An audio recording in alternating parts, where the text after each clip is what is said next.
Welcome to the world of science fiction, where extraordinary tales come to life. Enjoy the journey.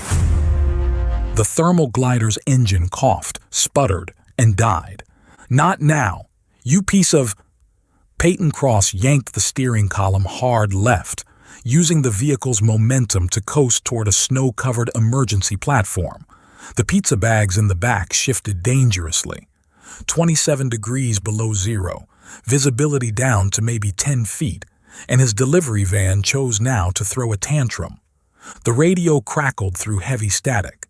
Weather adjustment commencing in T-3 minutes. All lower-tier residents are advised to seek shelter. Peyton slammed his fist against the dashboard. The engine wheezed back to life. That's right, baby. We've got mouths to feed. He patted the console like praising a stubborn dog, then gunned it back into the white void. The construction crew at Sector 7 wouldn't care that the upper cities had decided to play with the thermostat again. They wanted their calzones hot, and Peyton Cross delivered hot food in any weather, guaranteed. Snow pelted the windshield faster than the wipers could clear it. Through the mess, the floating shadows of the upper cities drifted overhead like inverse mountains, their climate-controlled underbellies glowing soft gold against the perpetual gray. Up there, the purple-skinned seats probably lounged in gardens that simulated spring. Down here in the lower tier, humans and the poor scraped ice off their windows and prayed their heaters lasted another winter. 3 years on this frozen rock. 3 years since Earth. Since Maria. Since... The emergency brake engaged before his brain processed what his eyes saw. The glider skidded sideways, missing the overturned vehicle by inches. A Celestial-class hover car. The kind with heating coils in the seats and auto-navigation worth more than Peyton made in 5 years. The kind that never, ever came down to the lower tier. It lay on its side like a beached chrome whale, one door torn completely off. Expensive meant nothing to Navala's storms. They ate the rich and poor with equal appetite. Peyton should have called it in, should have driven on. The construction workers were waiting, and every minute in this storm drained his battery reserves. But through the missing door, half buried in a drift, he spotted a flash of purple. His feet hit the ground before he'd made the conscious decision to move. The cold punched through his thermal suit immediately, ice crystals forming on his stubble. He waded through knee-deep powder toward the wreck. A child, maybe 8 years old. Purple skin shot through with spreading white lines like cracks in fine china. A Sikh girl, and she was literally freezing to death, her body crystallizing from the inside out. Her eyes fluttered open when he reached for her. Violet irises struggled to focus. "Halt, commoner!" The words came out as barely a whisper through chattering teeth. One tiny purple hand raised in what she probably thought was an imperious gesture. "You stand. Stand before Princess Anna the First, heir to all snowflakes. Princess. Right." Poor kid was probably in shock, retreating into fantasy. Peyton had seen it during his Earth military days. Trauma made people grasp for control anywhere they could find it. "Okay, Your Highness." He stripped off his thermal jacket, trying not to think about how much the replacement would cost. "Let's get you warm." "This smells weird," she murmured as he wrapped her in it. Like cheese and tomatoes." "Pizza grease. Highest quality pizza grease in the lower tier." "Pizza?" Her forehead wrinkled. "Is that peasant food?"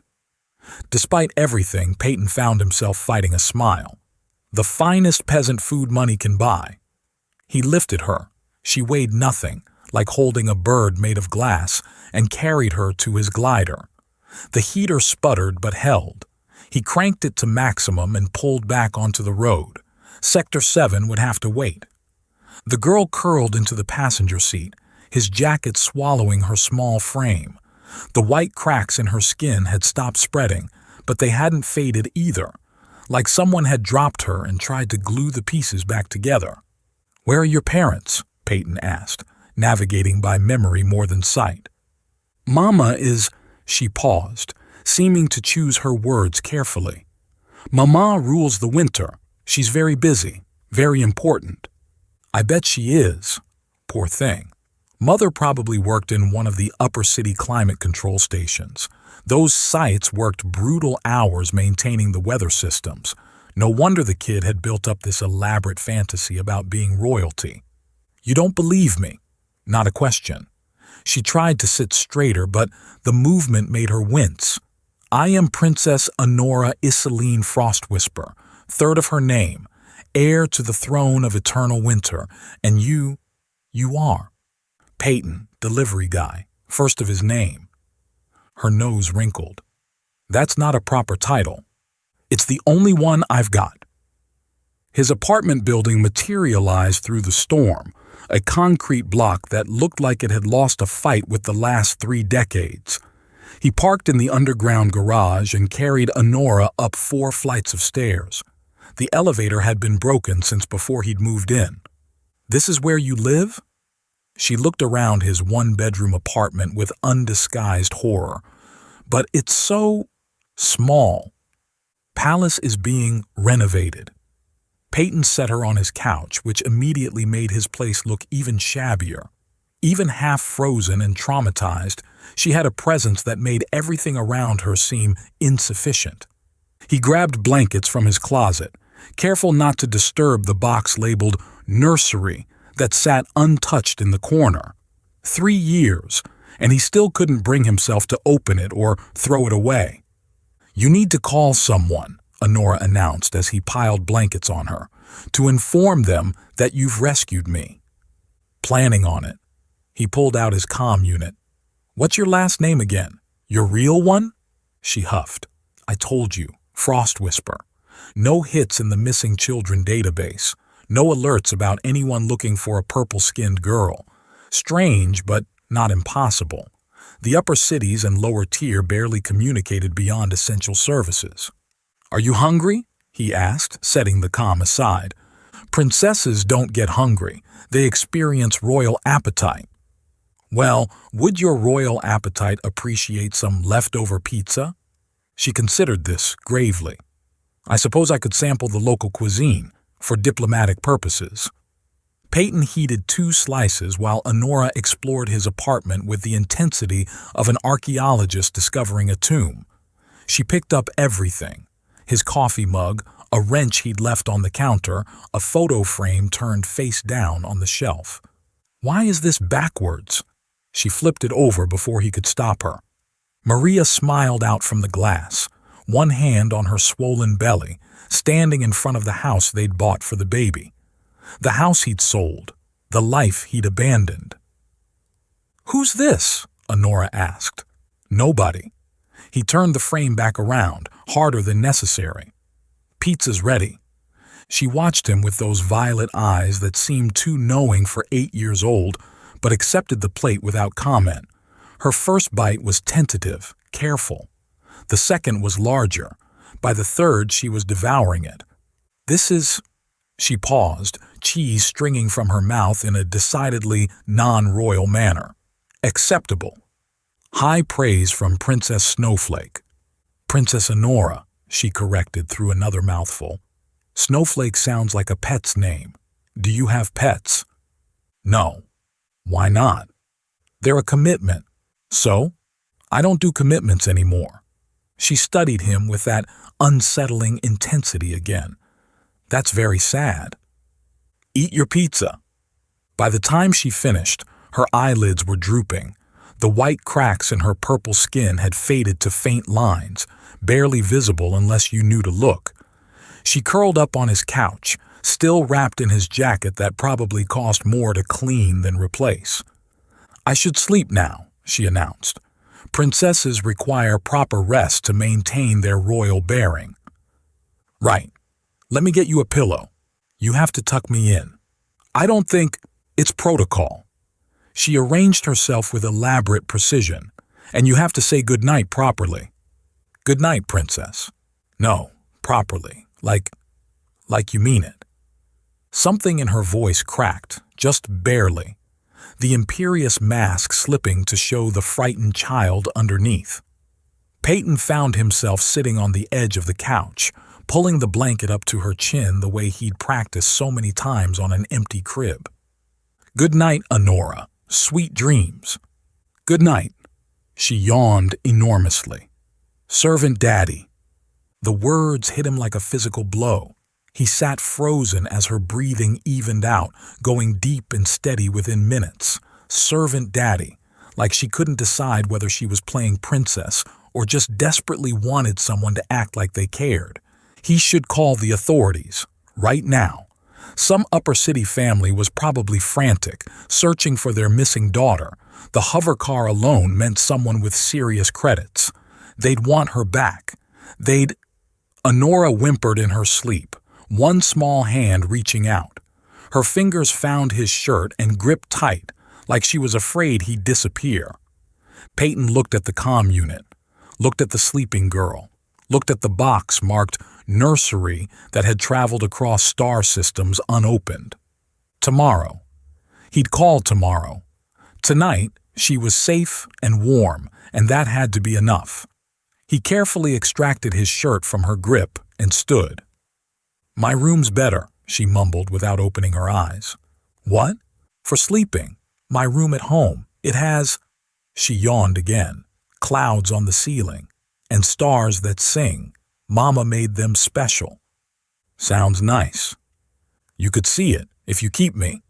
His chest tightened. "Honora, good servants get to see the palace. Bad servants get thrown in the dungeon." Her eyes opened just a sliver. "You're not bad, are you? Go to sleep." "That's not an answer." "Sleep, princess. That's a royal decree from Servant Daddy." A tiny smile curved her lips. "Okay." Within seconds, she was out again. Peyton stood there longer than necessary, watching her breathe. 3 years of empty apartments and cold pizza, and telling himself he was better alone. 3 years of that box in the corner, gathering dust like his ability to care about anything beyond the next delivery. Now, this purple-skinned child had crashed into his life, literally, calling herself a princess and him Servant Daddy, and he was actually considering, no. Tomorrow he'd do the right thing. Find her people, send her home. Tomorrow. He grabbed a beer from his refrigerator and settled into his armchair where he could watch her sleep. The storm outside was getting worse, wind howling like something dying. But inside, his apartment felt warmer than it had in years. Honora shifted, burrowing deeper into the blankets. "The dragons are coming," she murmured in her sleep, "but Servant Daddy will stop them." Tomorrow, Peyton told himself again, but even he didn't believe it anymore. The comm unit buzzed, emergency alert. The hover car had been found, registered to. The message cut off, replaced by static. The weather adjustment from the upper cities must have knocked out communications temporarily. He'd check in the morning, after breakfast, after making sure the cracks in her skin had healed completely. After, "Stop," he told himself out loud. "You can't keep her." From the couch, Honora made a sound that might have been agreement or might have been a snore. Her hand had found his jacket again, pulling it close like a security blanket that smelled of pizza grease and broken promises. Peyton closed his eyes. Behind his lids, he saw Maria's face. She would have loved this. Him accidentally acquiring a bossy alien princess who thought she could order him around. She would have said it was fate. That some things choose you whether you're ready or not. "I'm not ready," he whispered to the empty room. Honora's response was to curl tighter and mumble something about proper servant quarters and needs more pillows. Despite himself, despite everything, Peyton smiled. Tomorrow he'd figure it out. Tonight, for the first time in 3 years, his apartment didn't feel like a tomb. He dozed off in the chair, one hand hanging over the side toward the couch, unconsciously staying within reach in case she needed him, in case the dragons came. Outside, the storm raged on, but inside apartment 4B, a delivery guy and a princess slept through it, neither quite alone anymore. The door didn't open, it simply obeyed. Peyton looked up from the breakfast he was making, spatula frozen mid-flip as the deadbolt turned itself, the chain unlatched without touch, and the door swung inward like it had been waiting for permission all its life. The woman who entered made the air forget how to move. Purple skin, but not like Honora's bright violet. This was deeper, twilight caught in flesh, the color of winter dusk just before true night falls. She moved without walking, more like flowing, as if gravity was a suggestion she chose to acknowledge rather than obey. The temperature dropped so fast Peyton's next breath came out as vapor. "You're the human, harboring my—" She paused, eyes sliding to where Honora sat at his tiny dining table, wearing one of Peyton's t-shirts as a nightgown. "Niece." Not a question. Pure statement, delivered in a voice that could have frozen flame. Honora went rigid. "Aunt Vea, I was just— Papa Peyton was teaching me about scrambled eggs. They're bird embryos, but humans eat them anyway. Isn't that strange?" Papa Peyton. 3 days, and she'd already promoted him from servant daddy. The woman's eyes, Vea's eyes, narrowed slightly at the title. "She says she's a princess." Peyton found his voice, though it came out rougher than intended. "Kids, right? Great imagination." He gestured with the spatula, realized how ridiculous that looked, and set it down. "Want coffee?" Vea studied him like he was a problem to be solved. "I don't—" "Aunt Vea loves coffee," Honora interrupted. "She drinks it every morning, with 14 sugars." "I do not drink it with 14. 15? 20? Papa Peyton, make it sweet. Aunt Vea has a secret sweet tooth, but she pretends she doesn't because rulers have to look serious." Peyton poured coffee, muscle memory taking over while his brain tried to process the woman who'd walked through his locked door. When he turned back, she'd seated herself at his table with the same inevitable grace she'd entered with, like the chair had simply agreed to be beneath her. He set the mug in front of her. She wrapped her fingers around it. The coffee flash froze. The mug cracked. Ice crystals spread across the table's surface like reaching fingers. "Oops," Honora said brightly. "Aunt Vea does that when she's nervous." "I am not nervous." "You froze Papa Peyton's table." The temperature differential was unexpected. Peyton grabbed a dish towel, reaching to clean the spreading ice. Their fingers brushed, her Arctic cold against his warm skin. The shock shot up his arm, but not unpleasant, like diving into a cold lake on a hot day. They both jerked back. "Sorry," they said simultaneously. Honora giggled. "You both turned purple. Well, Papa Peyton turned red, but that's like human purple, right?" "Eat your eggs," Peyton and Vea said in unison, then looked at each other in surprise. The eggs were cold, frozen solid on Honora's plate. The girl poked them experimentally with her fork, producing a crystalline tinkling sound. Perfect! She bit into one like it was a popsicle. Crunchy! Over the next hour, Peyton learned 3 things. Vea had the worst poker face he'd ever seen on someone trying to lie. Honora was a master manipulator disguised as an 8-year-old, and something about this strange woman made his apartment feel less like a cave and more like a home. "She requires proper nutrition," Vea said, examining his pantry with obvious dismay. "Processed foods are insufficient for a growing child." She'd almost said something else. Princess, maybe. "Pizza is nutritious," Honora protested. "It has all 5 food groups: bread, cheese, meat, tomato, and grease." "Grease is not a food group."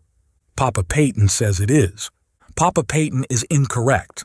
"Hey," Peyton protested, "I'm right here." Vea turned those impossible eyes on him. "Yes, you are." Something in the way she said it made heat crawl up his neck. By day 5, they'd developed a routine that shouldn't work but did. Vea arrived every morning at exactly 9 a.m., using the door like a normal person after Peyton asked her to please stop giving him heart attacks. She'd claim to be checking on Honora, then stay for hours, watching with badly hidden fascination as Peyton went about his normal life. You're holding the controller wrong, Honora informed Peyton as they played video games on his ancient console. You have to use your thumbs like this, not your whole hand like you're strangling it. This is how humans hold controllers. Well, humans are wrong. She demonstrated the proper technique, then shrieked as her character fell off a cliff. No! Stupid game! Stupid cliff! Stupid... The air pressure dropped. Peyton's ears popped. Snow swirled through his apartment despite all windows being closed. A miniature blizzard centered on one furious 8-year-old. Honora! Vea's voice cut through the storm like a blade. Control! But I was winning. Winners don't throw tantrums. You threw a tantrum last week. Aunt Melissa told me. You froze the entire council chamber. That was different. How? I'm an adult. That makes it worse. The snow settled, covering Peyton's furniture in a fine white layer. He looked at his destroyed living room, then at Honora's defiant pout, then at Vea's barely suppressed embarrassment. He laughed, really laughed for the first time in 3 years. What? Vea demanded. You two are exactly alike. We are not. We are not. They spoke in perfect unison, identical expressions of outrage on their faces. This only made Peyton laugh harder. I do not sound like that, Vea muttered. You literally just did the thing, Peyton wheezed. What thing? The imperious thing, the I'm royalty and I'm offended thing, Honora gasped. Aunt Vea, he's making fun of our regal bearing. I believe he is. Should we freeze him? That seems proportionate. They both raised their hands dramatically. Peyton held up his controller like a shield. Mercy! I'm just a humble delivery guy. Honora giggled first, then Vea's lips twitched, and suddenly all three of them were laughing while snow settled around them like the world's strangest family portrait. Day 7 brought spaghetti. I don't understand the purpose, Vea said, staring at the pot of boiling water. You heat the grain strands, then add cold sauce? Why not eat them separately? Because together they're better, Peyton said, stirring the pasta. Like us, Honora chirped from where she sat on the counter. Papa Peyton is the hot pasta, Aunt Vea is the cold sauce, and I'm the cheese on top. That's not how recipes work, Vea said. That's not how anything works, Peyton added. You two are no fun. When I'm queen, I'm making a law that everyone has to agree with my metaphors. When you're queen, Peyton asked carefully. Honora froze. Vea shot her a warning look. When I grow up, Honora corrected quickly. I mean, when I grow up, I want to be a queen.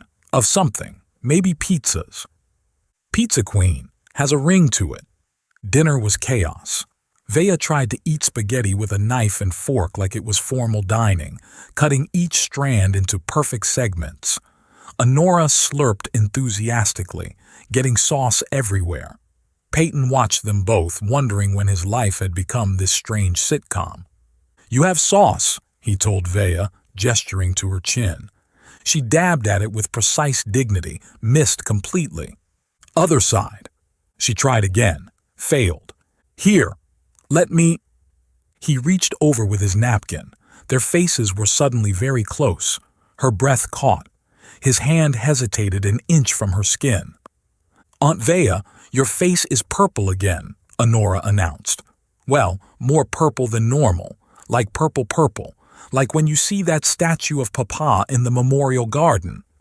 There's no statue, Vea said quickly, jerking back. Eat your pasta. But you said the statue has really nice shoulders. Pasta. Now. Day 10 changed everything. Peyton sang the lullaby without thinking, the one Maria had hummed while decorating the nursery, the one he'd tried to forget. But Honora had asked for a bedtime song, and muscle memory was a traitor. Stars are dancing in the sky, time for little ones to fly, in your dreams where dragons play, until the dawn brings a new day. That's beautiful, Honora murmured, already half asleep. Did your mama sing it? My wife did, was going to. For our... He stopped. For your baby? Yeah. What happened to them? They went to the stars. Honora's eyes opened, surprisingly lucid. That's sad. But I'm here now. Does that help? His throat closed. Yeah, Snowflake, it helps. Can you be my real daddy? The words came out sleepy, unguarded. When no one's looking. I know you're human and I'm not, but maybe that doesn't matter. Mama says lots of things don't matter if you love someone enough. Your mama sounds smart. She is. You'd like her. She pretends to be cold, but she's actually really warm inside, like those chocolate things you made with the melty middle. Lava cakes. Yeah, Mama's a lava cake. Peyton tucked the blanket around her. Sleep now, princess. Not pretend? Not pretend. She smiled and drifted off. When he turned, Vea stood in the doorway, one hand pressed to her mouth. She fled to the balcony. He found her gripping the railing, knuckles white against the metal. I'm sorry, she said before he could speak. I shouldn't have listened. Privacy is... I don't know how to do this. Do what? Any of it. Her voice cracked. I rule winter across an entire planet. I can summon blizzards with a thought, freeze armies with a gesture, but I can't... She laughed bitterly. I can't braid my daughter's hair, don't know her favorite color, missed 7 birthdays because governing always seemed more important. You're here now. Am I? Or am I just playing at being normal? She turned to him, eyes bright with unshed tears that would probably freeze if they fell. She ran away because I canceled another birthday. A trade negotiation seemed critical. It wasn't. Nothing is, compared to her. You're learning. She calls you Papa. She calls you Mama when you're not listening. Vea's breath hitched. She does? Every night. Mama's probably doing something important. Mama's helping people. Mama will come when she can. I don't deserve... Hey. He stepped closer. You're here every day. You ate my terrible spaghetti. You let her teach you video games even though you obviously hate them. They're nonsensical. Why does the mushroom make you bigger? Mushrooms don't. He kissed her, partly to stop her mushroom rant, mostly because the moonlight turned her purple skin to silver, and her frustration was adorable, and 3 years of feeling nothing had suddenly become feeling everything. She froze, literally. Ice spread from where their lips met, crackling across his stubble, down his neck. Then she melted, also literally. The ice turned to steam as she pressed closer, her hands fisting in his shirt, hot and cold, human and see it, broken and healing. When they parted, gasping, snow swirled around them in a perfect spiral. That was, she started, Aunt Vea and Papa sitting in a tree. Honora sang from the doorway, Kissing. You're supposed to be asleep, they said in unison. Can't sleep, too excited. Are you married now? Is that how human kissing works? Can I be the flower girl? Day 12 brought the first warning. A frozen rose on his pillow, so cold it shattered when he touched it. No sign of forced entry, but ice crystals spelled out a message on his window. The bloodline must remain pure. Peyton didn't tell Vea. She was finally relaxing, finally laughing. Yesterday she'd helped him with deliveries, disguised in his spare uniform, delighted by the mundane humanity of it all. They're happy you brought them food, she'd marveled. That old man actually hugged you. Mr. Adams always hugs me. His kids live off planet. On my world, no one touches the... She'd caught herself. No one hugs food delivery people. Your world sounds lonely. It was. Past tense. The word had warmed him more than any thermal suit. Day 13 brought ice daggers in his van's engine, still fixable, still hideable. Day 14, everything shattered.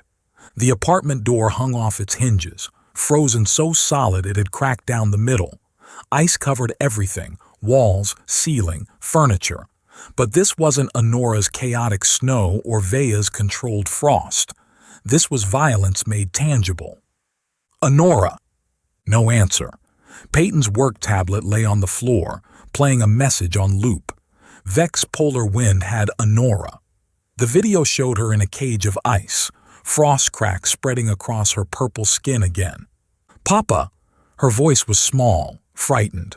I'm not pretending anymore. I really am a princess. My mama is the empress, and you're just a delivery guy, and I lied, and I'm sorry, but you're still my papa, right?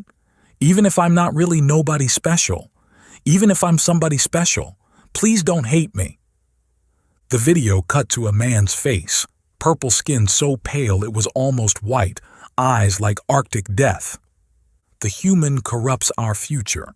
Come alone, Empress, or lose both. Peyton stared at the frozen ruins of his home, at the crayon drawings on his wall covered in ice, at the controller Honora had been using that morning. The door repaired itself with a sound like winter breathing backwards. Vea stood there, no longer pretending to be anything but what she was, power incarnate, fury in female form. You know, Peyton said quietly, that Vex has her? Yes. That she's really a princess. She's really the princess, my daughter, heir to the frozen throne. Vea stepped into his apartment and every piece of ice sublimated instantly into vapor. Are you angry? That you lied? That she's not the nobody you thought you were saving? Peyton laughed, dark and bitter. Vea, I lost my nobody, my wife, my unborn daughter. They were nobody to the universe, but everything to me. He met her eyes. I don't care if Honora rules galaxies. She calls me Papa. That's all that matters. Vex will kill you. You're human, fragile, warm-blooded, everything he despises.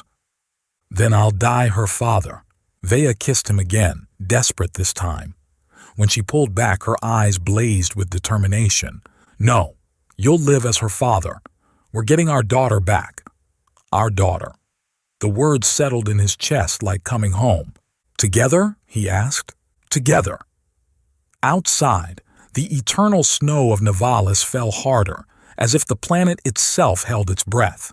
Peyton's delivery van shouldn't have been able to climb a 40-degree ice wall, but here they were, thermal treads screaming against frozen stone while Vea held the vehicle steady with controlled wind bursts. This is insane, Peyton muttered, fighting the wheel as they approached Vex's fortress, a converted weather station that loomed over the lower tier like a frozen fist. Yes, Vea agreed, her hands glowing with barely contained power. But it's our insane.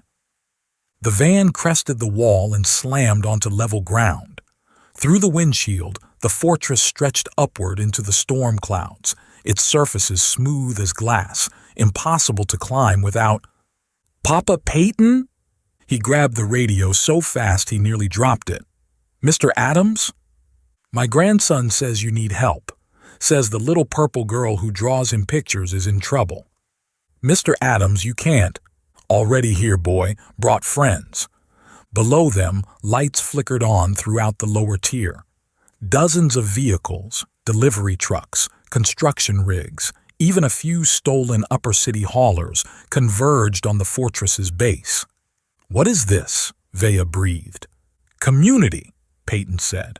Something Vex wouldn't understand. His radio crackled again.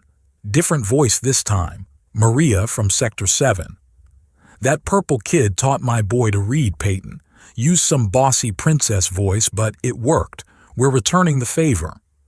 Then Jorge. She shared her lunch with my daughter when we couldn't afford... People, Peyton cut in. Thank you, all of you. But this is dangerous. So's living in the lower tier, Mr. Adams interrupted. Least this danger means something. We'll keep his guards busy. You get your girl. The fortress's main gates erupted in chaos as 30 vehicles hit them simultaneously. Alarms shrieked. Guard posts activated. Every automated defense system focused on the mob at the front door, which left the loading dock at the back completely unmanned. Now, Vea said, They abandoned the van and ran through the service entrance. Inside, the fortress was all hard angles and frozen surfaces, built for efficiency rather than comfort. Their breath misted in the sub-zero air. "Can you sense her?" Peyton asked, thermal charges ready in both hands. "Upper levels. She's—" Veya's face contorted. "She's fighting him. Her power against his restraints. She's losing." They found the elevator shaft frozen solid. Peyton didn't hesitate, planted 3 charges, grabbed Veya, and dove behind a support column. The explosion shook the entire structure, showering them with ice shards and opening a hole they could climb through. "Stairs might have been easier," Veya said, brushing frozen debris from her hair. "Stairs are for people who knock on doors. I knocked on your door, eventually, after magically opening it first. Details. They climbed. 5 floors. 10. Peyton's human body struggled in the thin, frozen air, but every time he slowed, he heard Honora's voice from the video. "You're still my papa, right?" Floor 15 opened into a vast chamber. At its center, Vex stood beside a cage made of living ice, its bars pulsing with cold that went beyond temperature into something that attacked the very concept of warmth. Inside, Honora knelt, frost cracks spreading across her purple skin like a broken doll. Her small hands pressed against the bars, each touch spreading the cracks further. "Mama?" Her voice was barely a whisper. "Papa!" "Such corruption," Vex said without turning. He wore military dress, all sharp edges and frozen metals. "The heir to our empire, calling a human Papa. You've destroyed her, Veya. Let her go." Veya's voice could have frozen suns. "So you can raise her among humans? Teach her their weakness?" Vex finally faced them. His pale purple skin looked like ice given form, his eyes empty as winter nights. "I loved you once, Veya, would have given you perfect children, pure children. Instead, you rut with this—" The thermal charge hit him mid-sentence. Not enough to hurt him, Seatskin was tougher than that, but enough to fill the air with steam, blinding him momentarily. "You talk too much," Peyton said, already moving. Vex snarled, sending ice spears through the steam. They missed. Peyton had already rolled left, planting another charge near the cage's base. Not to break it, that might hurt Honora, but to create more chaos, more steam, more confusion. "You think your primitive tools can defeat me?" Vex gestured and the temperature plummeted. Peyton's next breath felt like swallowing glass. "I am winter incarnate.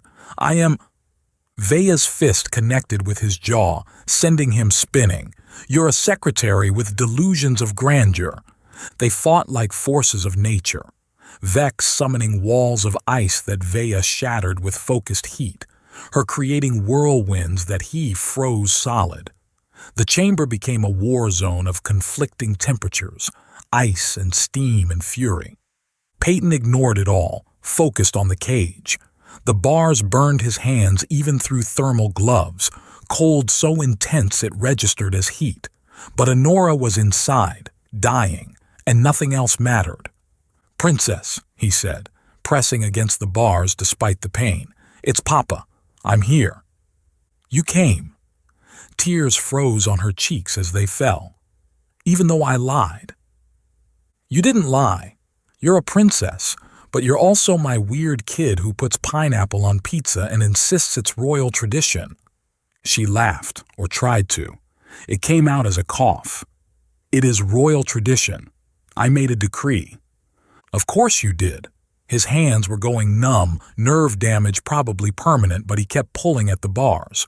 "Remember what you told me about servants? Good servants don't give up. And what am I? The best servant, the best papa." Her eyes fluttered. "Even if I'm too special?" "Nobody's too special for family." Behind them, Vex screamed. Peyton glanced back to see him suspended in a sphere of rotating ice, Veya standing beneath him with her hands raised, looking like an avenging angel carved from winter itself. You never understood, she told Vex. Power isn't about purity. It's about protection, and you threatened what's mine. The sphere contracted. Vex's scream cut off. Is he dead? Peyton asked. Frozen. He'll thaw in perhaps a century, unless global warming accelerates. Dark. He touched my daughter. Vea approached the cage, placed her hands over Peyton's destroyed ones. Together they pulled, human determination and see-it power. The bars cracked, stuttered, and finally shattered. Honora fell forward. Peyton caught her. God, she was so light, so cold, and then her power exploded. Not consciously, not controlled. A dying body's last attempt to save itself, pulling on inherited abilities it couldn't handle. The chamber's temperature dropped to absolute zero. The walls cracked. The ceiling began collapsing as ice expanded through every microscopic flaw in the structure. Outside, the eternal snow of Nivalis became a hurricane, winds that could strip flesh from bones, cold that could stop hearts mid-beat. She can't control it, Vea shouted over the roar. Her body's too young, the power's tearing her apart. Then we control it for her. Peyton pulled Honora against his chest, wrapping his ruined hands around her small frame. Together. He couldn't manipulate weather, couldn't summon snow or command winter, but he could be warm, could be steady, could be the anchor in the storm. Honora, listen to my voice, princess. Remember the lullaby? Stars are dancing in the sky. Time for little ones to fly, Vea joined in, wrapping them both in her arms, her power creating a bubble of calm in the chaos. In your dreams where dragons play. Until the dawn brings a new day. Honora's voice was barely audible, but she was singing, still fighting, still there. The storm pulsed, fought, raged against their small bubble of family. Peyton felt his body temperature dropping, hypothermia setting in. Vea's power flickered as she tried to contain their daughter's unleashed fury. Papa's here, he whispered into Honora's hair. Mama's here. You're safe. Come back to us. Together? She asked. Together. The storm broke like a fever. One moment, apocalyptic fury. The next, gentle snow falling through the holes in the ceiling. Honora went limp in his arms, but her chest rose and fell steadily. The frost cracks on her skin faded to thin white lines that looked like scars from a battle won. Papa, she murmured. Did we win? Yeah, princess, we won. Good. Can we have pizza now? I'm hungry. Saving the world makes me hungry. Vea laughed, exhausted and relieved. You didn't save the world. I saved our world, Honora corrected. Our family world. That counts. Hard to argue with that logic 6 months later. Papa, the pancakes are burning. Peyton jerked awake to find smoke filling the kitchen and Honora standing on a chair, wielding a spatula like a sword against the offending breakfast. They're not burning, he said, rescuing the pan. They're caramelizing. That's what you said last time, and the time before, and, okay, they're burning. He dumped the charred remains and started over. Where's your mother? Throwing up, again. She says the baby doesn't like mornings. Your sibling has good taste. Hey! Vea emerged from the bedroom, wearing Peyton's robe that had become hers by conquest rather than gift. Her usually perfect hair stuck up at angles that defied physics, and her hand rested on the gentle swell of her belly. Mama! Honora abandoned the spatula to hug her mother's waist. The baby's making you all glowy. That's not glow, that's exhaustion. Same thing, Peyton said, kissing her cheek. Breakfast? Nothing that requires chewing. Smoothie it is. They'd kept the lower-tier apartment despite Vea technically owning several palaces. Added a few upgrades, working heating, a door that actually locked, windows that kept out the cold, but remained in the place where they'd become a family. Is Uncle Vex still frozen? Honora asked, setting the table with what she called royal precision. forks exactly parallel, napkins folded into swans, misshapen swans, but swans nonetheless. Very frozen, Vea confirmed. Good, he was mean. Mean people should be frozen. That's not how justice works, Peyton said. It is if you're the princess. We've talked about this. No freezing people who annoy you. But Taylor called me a purple popsicle. Still no freezing. What about just his shoes, while he's wearing them? Honora. Fine. She huffed dramatically, then brightened. The baby kicked. Feel. She pressed her small hand against Vea's belly, face screwed up in concentration. There, did you feel it? That's your mother's stomach growling. No, it's the baby. They're saying hello. She leaned close to Vea's belly. Hi, baby. I'm your big sister. I'm going to teach you everything. How to make snow angels and play video games and trick Papa into making pizza for breakfast. I've never made pizza for breakfast. Yet, Honora and Vea said in unison. I'm being ganged up on.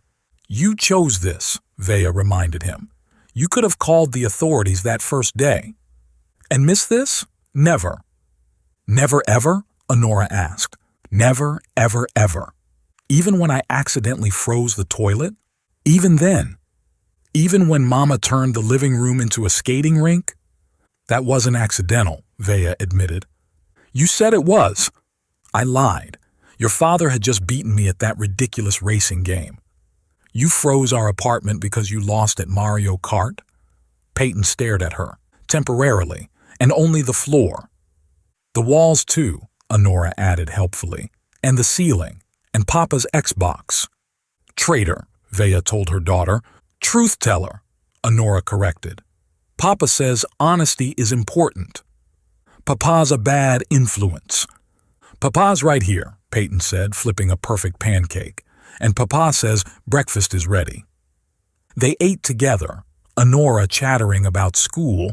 She'd insisted on attending a lower-tier public school rather than upper city academy. Vea making subtle faces at the sweetness of the syrup, Peyton watching them both and marveling at how his empty life had become this full. Papa, Honora said suddenly, do you miss Earth? The question caught him off guard. Sometimes. Why? Taylor said humans don't belong here, said we're too different. Taylor says a lot of things, Vea noted darkly. But is he right? Are we too different? Peyton considered. Outside, the eternal snow of Nivalis fell steadily. Inside, a human sat at a table with the former Empress of Winter and her daughter, soon to add another impossible child to their impossible family. Yeah, he said finally, we're different. I can't control weather. You and your mom can't handle spicy food. I need more heat. You need more cold. So Taylor is right? Honora's face fell. No, he's wrong about the important part. Different doesn't mean we don't belong together. He reached across the table, taking both their hands. It means we have to work harder, compromise more, learn each other's languages, but that makes us stronger, not weaker. Like pancakes and syrup, Honora said solemnly. Exactly like, wait, what? Different things that go together. Papa's the pancake, Mama's the syrup, I'm the butter, and the baby is, what's the baby? The plate? Vea suggested. Mama, the baby can't be the plate. Why not? Because plates aren't food. Neither are babies. But they argued about breakfast metaphors while Peyton cleaned up, occasionally contributing unhelpful suggestions that made Honora more indignant and Vea more amused. Normal morning chaos in an abnormal family. His comm unit buzzed.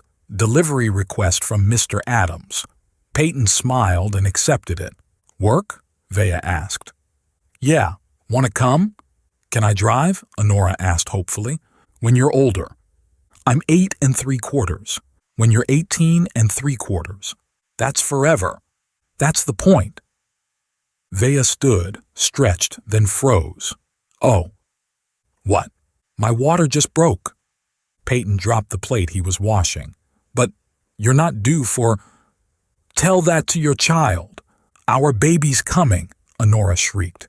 Apparently, Vea said with remarkable calm for someone going into labor. Though I'd appreciate less screaming and more towel fetching. Towels, right. Papa, get towels. I'll get ice. Wait, do we need ice? Mama makes her own ice. What do I get? The hospital bag, Peyton said. Muscle memory from 3 years of preparation finally useful. Purple backpack in the closet. On it, this is the best day ever. Except when you and Mama got married, and when we all moved in together, and when… Honora. Bag. Now. She ran off, still listing best days ever. Vea gripped Peyton's hand, her skin colder than usual. Scared? He asked. Terrified. What if I'm as bad at this as I was with Honora? You're a great mom. Now, after missing 7 years, then we'll be great from day one with this one. He kissed her forehead. Together. Together, she agreed, then winced. But maybe quickly together? Your child seems to have inherited your impatience. They made it to the hospital in record time, Honora providing commentary the entire way about how she was going to be the best big sister in both the upper and lower tiers. Vea alternated between laughing and threatening to freeze everyone if they didn't drive faster. 8 hours later, as another eternal night fell over Nivalis, Peyton held his son, purple-skinned with surprisingly human eyes, while Honora sat on Vea's hospital bed, staring at her baby brother in wonder. "He's so small," she whispered. "Was I that small?" "Smaller," Vea said tiredly. "No way. Way. Papa, look! He grabbed my finger. He knows I'm his sister."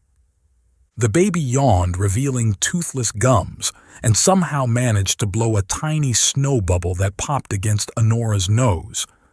"He's perfect," she declared. "We're the best family in both kingdoms."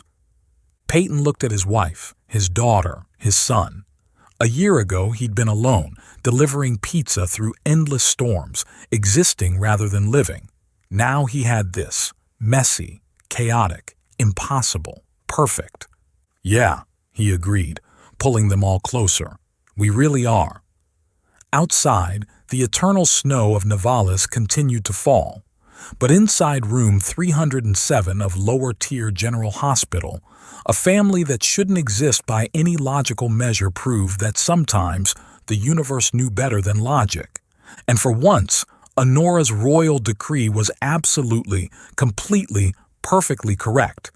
10 years later, the doorbell rang at exactly 6 p.m., as it had every Thursday for the past decade. "Uncle Vex is here," 8-year-old Thomas announced, racing to the door with all the enthusiasm his small body could generate. His purple skin shimmered with excitement, leaving tiny frost patterns on everything he touched. "Don't run!" Honora called from the kitchen where she was helping Peyton with dinner. At 18, she'd grown tall and graceful, though she still wore oversized hoodies and insisted on putting pineapple on everything. "You used to run everywhere," Peyton reminded her, stirring the soup. "That was before I understood dignity. You put googly eyes on the Prime Minister's portrait last week. That was political commentary." The door opened to reveal Vex, looking exactly as he had 10 years ago. Pale purple, severely dressed and perpetually disapproving. The century-long freezing had been commuted to community service after Honora testified that he was mean but probably not evil, just confused evil. "Children," he nodded stiffly. "Uncle Vex."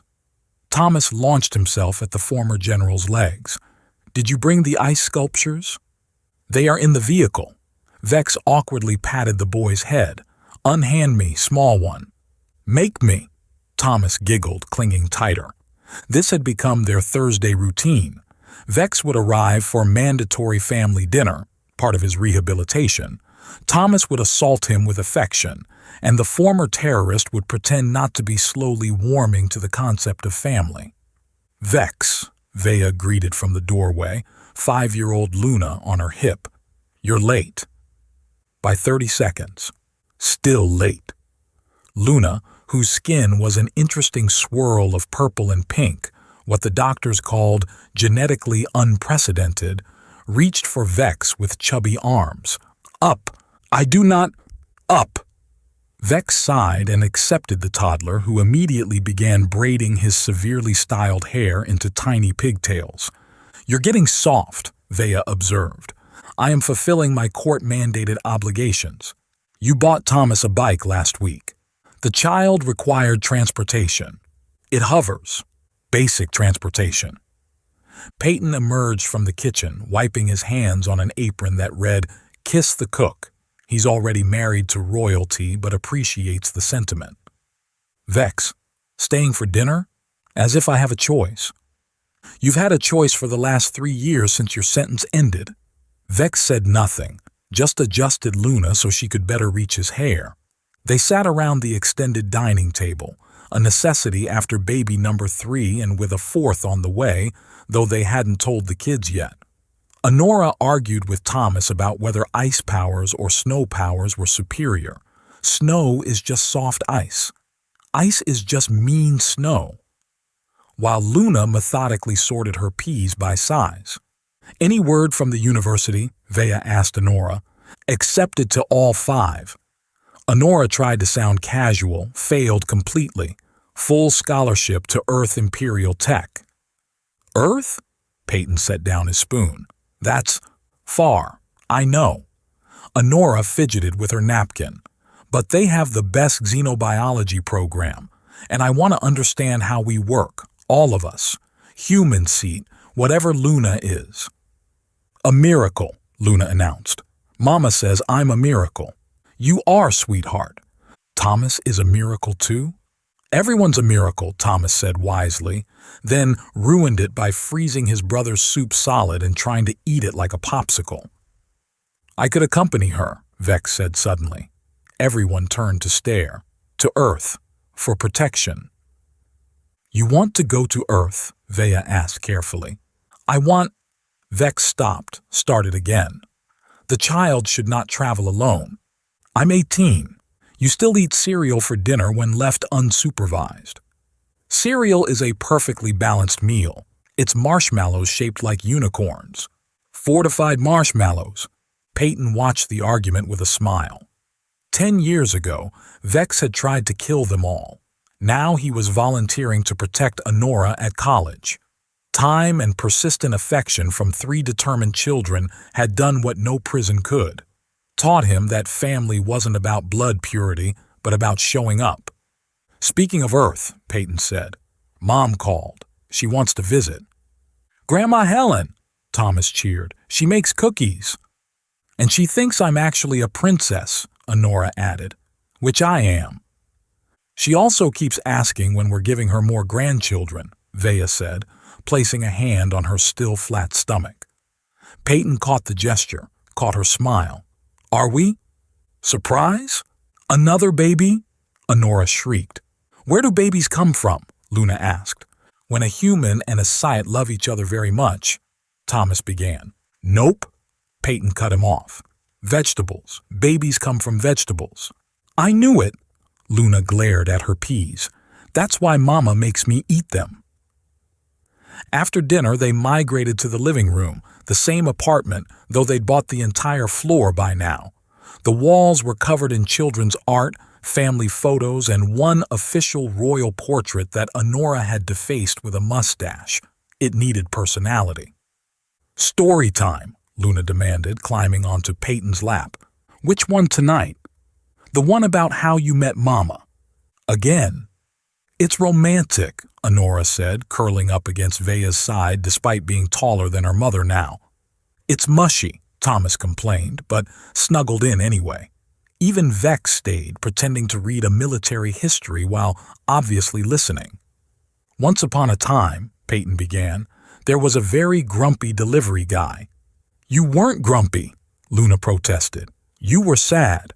Okay, sad delivery guy. And one day, during the worst storm ever, I was dying, Honora added dramatically. Actually dying. You were cold, Vea corrected. Dying of coldness. That's not a thing. It literally was. "Can I tell the story?" Peyton asked. "No," everyone said in unison, then continued adding their own versions. And then Mama walked through the door like boom. I knocked first, eventually. And Papa was all, "Oh no, she's pretty." I was not. "You absolutely were," Vex confirmed without looking up. "And then they kissed and had babies," Luna concluded. "There were a few steps in between," Peyton said. "Boring steps." "Hey." The evening wound down slowly, reluctantly. Vex left first, accepting Thomas's hug with minimal complaint and promising to teach him the ice sculpture technique next week. Honora retreated to her room to video call her girlfriend in the upper city. Her parents hate that she's dating beneath her station. It's very Romeo and Juliet. Please don't do anything Juliet did. Dad, I'm Seat, not stupid. Peyton carried a sleeping Luna to her bed while Thomas insisted he wasn't tired, then fell asleep mid-protest. When he returned to their bedroom, Vea stood on the balcony, looking out at the eternal snow. "Regrets?" he asked, wrapping his arms around her from behind. "Never." She leaned back against him. "You?" "Well, I never did fix that delivery van properly." She laughed, turning in his arms. 15 years and you still make terrible jokes." "You love my terrible jokes." "I love you. I tolerate your jokes." "Same thing." They stood there, watching snow fall on the lower tier that had become their kingdom, not one of palaces and formal titles, but of Thursday dinners and bedtime stories and children who were miracles just by existing. "Honora's really leaving," Vea said quietly. "Yeah, we did okay with her. We did great with her. Even though I missed the first 7 years, the only years that matter are the ones we had together." Vea kissed him, soft and warm despite her perpetual coolness. "How did I get so lucky?" "You crashed into my life, literally. Best accident ever. Definitely better than the van breaking down. Everything's better than your van. Hey, that van brought us together. That van barely brought groceries home." They bickered lovingly as they headed to bed, checking on each child one more time. Honora texting under her blankets. Thomas spread eagle with one foot frozen to the ceiling.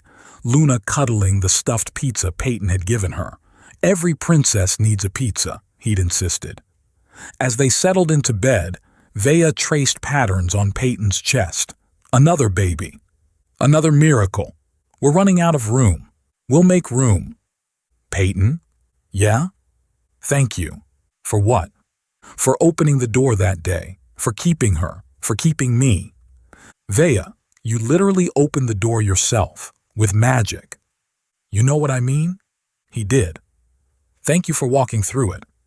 Even though I was terrifying, especially because you were terrifying, and beautiful, terrifyingly beautiful.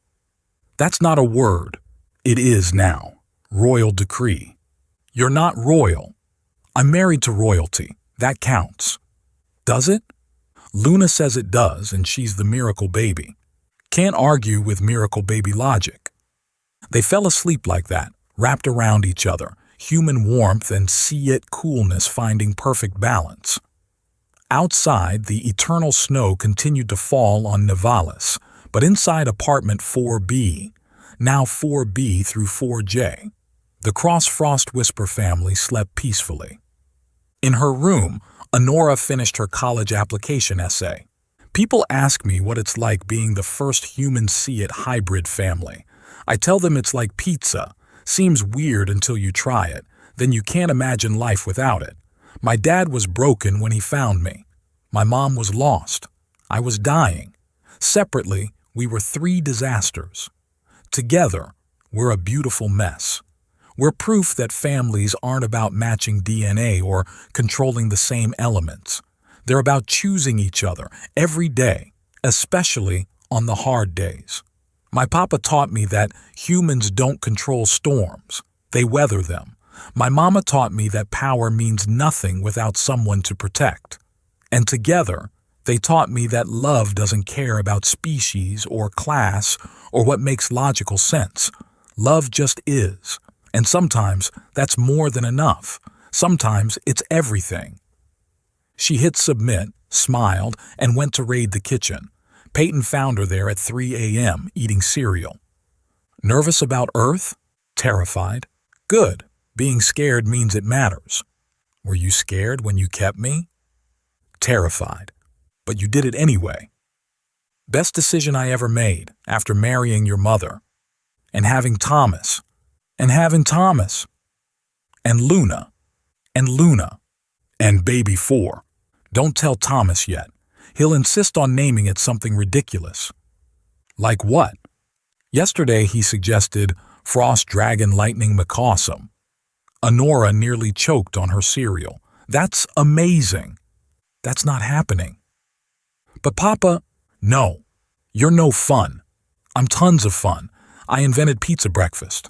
Mom invented pizza breakfast. Co-invented. They sat in comfortable silence, daughter and father who weren't supposed to exist together, in a kitchen that had seen 1,000 such midnight conversations. Papa? Yeah, princess. I'm glad the van broke down. Me too, Snowflake. Me too. Outside, for the first time in recorded history, the snow on Nivalis stopped falling. Just for a moment, just long enough for the stars to peek through. Then it resumed, gentle and eternal, covering their world in soft white peace. And in apartment 4B through 4J, the impossible family slept on, complete and whole and perfect in all their imperfect glory. The end, but really just the beginning.